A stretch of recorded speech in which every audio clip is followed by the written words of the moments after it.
안녕하십니까. 행복한 사람으로 사는 법이라는 책을 쓴 크리스티 털링턴의 작품을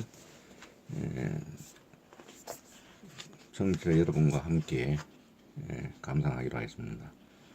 참으로 작금에 가장 우리 사람들이 입에 회자하는 말들 중에서는 행복이란 말이 참으로 많이 회자되는 것 같습니다. 그래서 오늘은 특별히 크리스티 털링턴이 지은 행복한 사람으로 사는 법이라는 이 책의 내용 중에서 주요한 부분들을 골라서 같이 공유하도록 하겠습니다.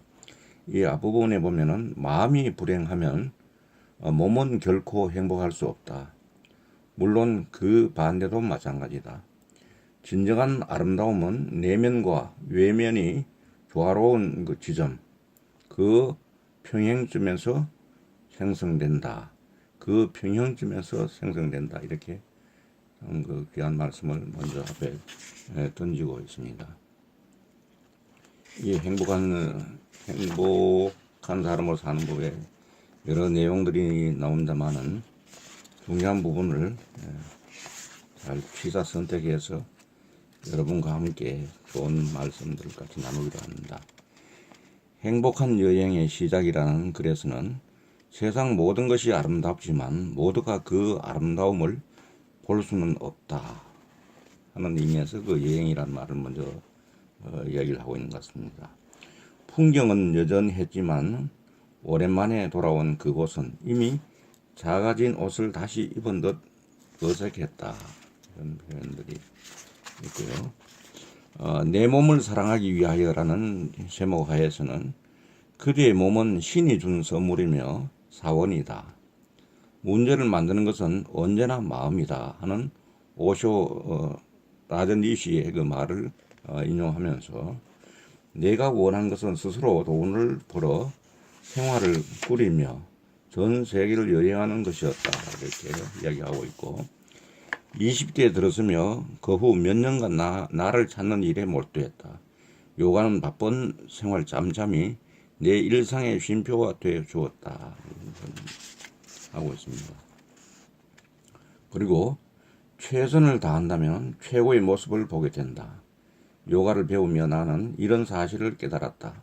아름다움은 우리 가슴에서 우러나온다. 아름다움은 보는 사람에 따라 다르다는 말이 있다. 나는 아름다움이란 보는 사람의 마음속에 담겨 있다고 말하고 싶다. 삶과 죽음 사이에서 깨달은 은혜라는 제목 하에서는 은총이라는 놀라운 신비를 어떻게 이해할 수 있을까? 은총은 누구에게나 우연을 가장해 필연으로 찾아온다는 앤 라모트의 말을 잘 인용을 하고 있습니다. 가족과 함께 사춘기를 보내지 못한 나는 특별한 장소에서나마 마음의 평온을 찾으려고 노력했다. 그 장소가 바로 성당이었다. 이렇게 얘기합니다.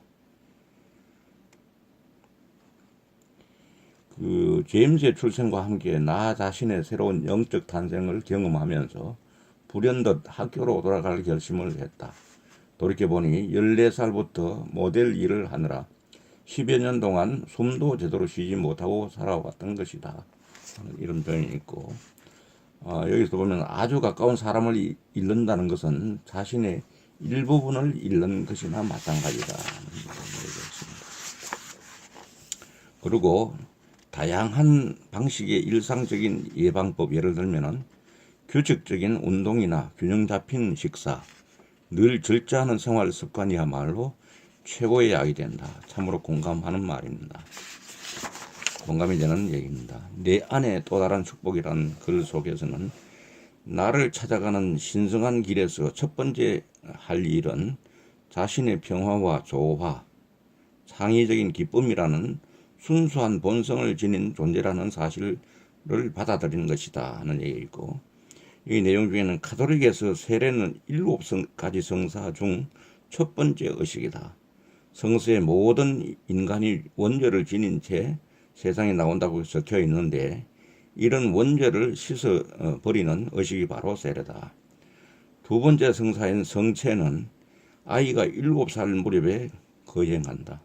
예수의 삶과 죽음을 기억한다는 상징적인 의미로 미사 끝부분에 신성한 빵과 포도주를 먹는다. 이렇게 이야기 나오고, 또한 인생의 정답은 없다고 하지만은 종교는 옳고 그름을 판단하는 엄격한 잣대이자 어두컴컴한 세상을 헤쳐갈 나침반이 되어준다는 종교관을 얘기하고 있습니다. 또한 카톨릭이라는 단어는 우주, 만물이라는 뜻을 지닌 그리스 카톨리코스에서 기인했다는데 이 말이 참 좋았다. 나는 종교의 가르침을 통해 절대적인 진리를 찾고 있었다. 그 절대적인 진리 안에서 절대 불변의 정신적 위안을 얻으리라 믿었다. 어떤 분은 자유를 얘기합니다. 이 신앙을 통해서 참된 자유를 얻었다고 얘기하고 있는 분 있죠. 저도 거기에 공감을 하고 있습니다. 29 내 인생의 전환점이라는 제목 하에서는 스스로 변화하기 전에는 아무도 그를 도울 수가 없다. 이런 말이 있고, 그루는 산스크리트어로 어둠 속에 빛을 가져다주는 사람, 즉 무지의 상태에 지식을 가져다주는 사람을 말한다. 구루는 수행과 경전을 가르치는데 평생을 헌신한다. 제자들이 올바르게 구도의 길을 가도록 이끌어주는 안내자인 것이다. 이렇게 깨달음을 이야기하고 있고, 킬리만자로에서 얻은 자유라는 제목 하에서는 우리는 자연의 일부이며 우리의 피 속에는 우주의 한 조각이 스며 있다. 세상 모든 것은 연결되어 있다는 데오도로 모노의 말을 인용하면서 쓰고 있는데, 내게는 잠시 숨을 크게 들이마시고 쉴 수 있는 시간이 필요했다. 그래서 아프리카 동부 지역은 지구의 허파구실을 하는 곳이라는 이 동부 지역의 열대우림 보호단체에서 그 친구 한 명이 활동 중이었는데, 그때 탄자니아에 속한 아프리카 동부 지역인 지구의 허파구실을 하는 곳이다 하는 이 말을 하고 있습니다. 또한 순례의 목적은 바로 자유를 얻는 것임을 깨달았다. 이 여행을 통해 나는 지금까지 살아온 인생에서 비로소 자유로워질 수 있었다. 나는 새로운 시작을 결심했다. 하는 얘기가 있고, 더 깊은 행복을 위한 순례의 길에서는 여행의 진정한 목적은 낯선 곳에 가기 위해서가 아니라 자기가 사는 곳을 진정으로 보기 위해서다. 그리고 자기 자신까지도 말이다. 그 여행자가 한 말입니다. 저도 공감을 합니다. 그곳을 보는 것이 아니라 자기를 돌아보고 자기의 진정성, 자기 자신을 돌아보게 되는 것입니다. 성스러운 겐지스 강에 단 한 번 몸을 담근 것만으로도 영혼이 깨끗하게 정화되는 것 같았다. 이건 종교의식에 나오는 얘기죠. 그 다음에는 이 순례 여행을 통해 인생을 경험할 수 있게 해주신 신께, 동양과 서양의 만남을 통해 행복한 내면 여행을 추구할 수 있는 자유를 주신 신께 깊이 감사드린다 하는 이런 표현이 있고요. 욕망이란 기쁨의 기억이며 두려움이란 고통의 기억이다 하는 또 저자의 느낌을 표현하고 있습니다. 이미 갖고 있는 것을 소중히 여기고 갖고 있지 못한 것에는 신경 쓰지 말라. 아무로 이게 뼈저리게 느낌이 오는 것입니다. 우리가 원하는 것은 자신의 진정한 본성을 탐구하면서 고요하게 깨어있는 것이다. 이것이 평화에 도달하는 유일한 길이다. 이렇게 얘기했습니다. 다시 세상의 길 위에서라는 제목 하에서는 평생을 문 앞에서 서성이다가 죽은 사람이 있다. 그는 문을 밀지 않았다. 프란츠 카프가 합니다. 이 말을 보면은 문은 열어달라고 하는 사람에게 열리게 돼 있다고 합니다. 그래서 평생에 문을 열고자 그렇게 말하면은 청하지 않으면은 문은 열리지 않는다는 것이, 평생 열리지 않는 것이죠. 그래서 어떤 사람은 그 죽음에 임박해서 그걸 깨닫고 후회했다는 그런 얘기가 있습니다. 사람이 살아가는 이유는 무엇일까? 크게 성공하기 위해서, 돈을 많이 벌기 위해서, 사랑하는 사람과 평생을 함께 하기 위해서, 저마다 대답은 다르지만 행복하기 위해서라고 귀결될 수 있다는 말이 있고, 자기 자신에게 애정과 관심을 쏟는 것이 야말로 타인을 위해 할 수 있는 가장 관대한 행동이다. 스스로 좀 더 깊이 이해하면 타인에 대해서도 마찬가지로 더 깊이 이해할 수 있다.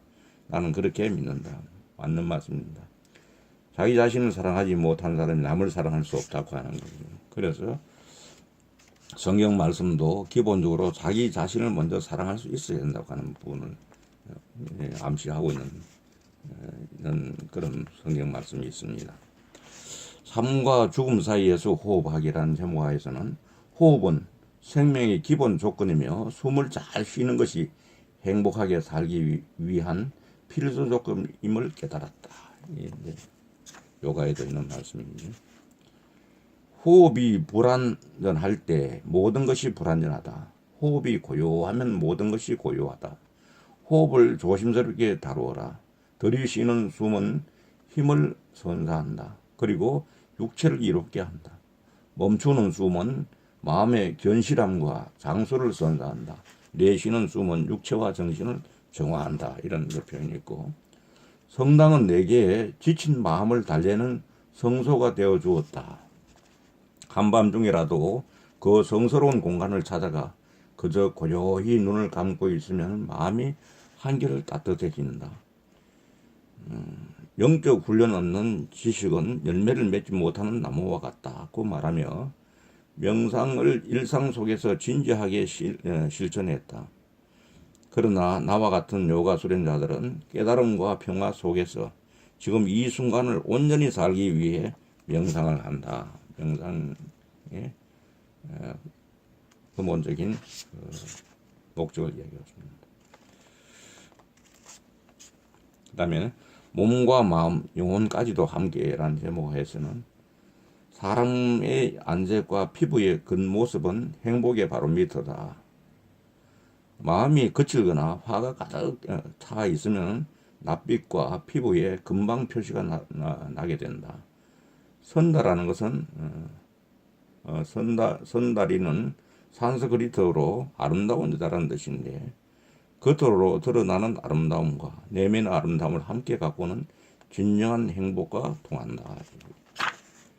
부분이 있고, 특별히 한 군데 중요한 부분을 같이 나누자면은,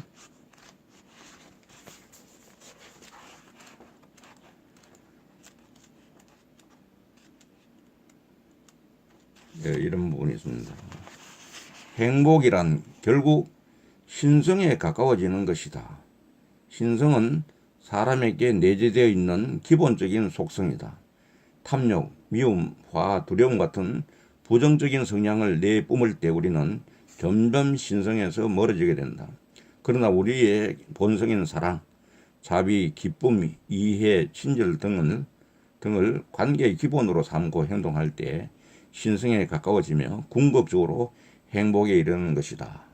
이렇게 적고 있고, 우리가 관계 맺은 사람들은 자신의 단점을 보완해주는 아주 중요한 역할을 한다. 나는 서로의 부족한 면을 채워주고 잠재된 가능성을 최대한 드러나게 하는 것이 이상적인 관계라고 생각한다. 진정한 관계는 관대함과 신뢰를 필요로 한다. 다른 사람을 섬기고 존중하는 것은 행복을 얻기 위한 희생이나 무한한 보상을 얻기 위한 일종의 투자라고 말할 수도 있다. 여기까지가 제가 이 진정한 사람으로 사는 법에서 중요하게 발췌한 그런 주옥 같은 그런 표현들이었습니다. 감사합니다.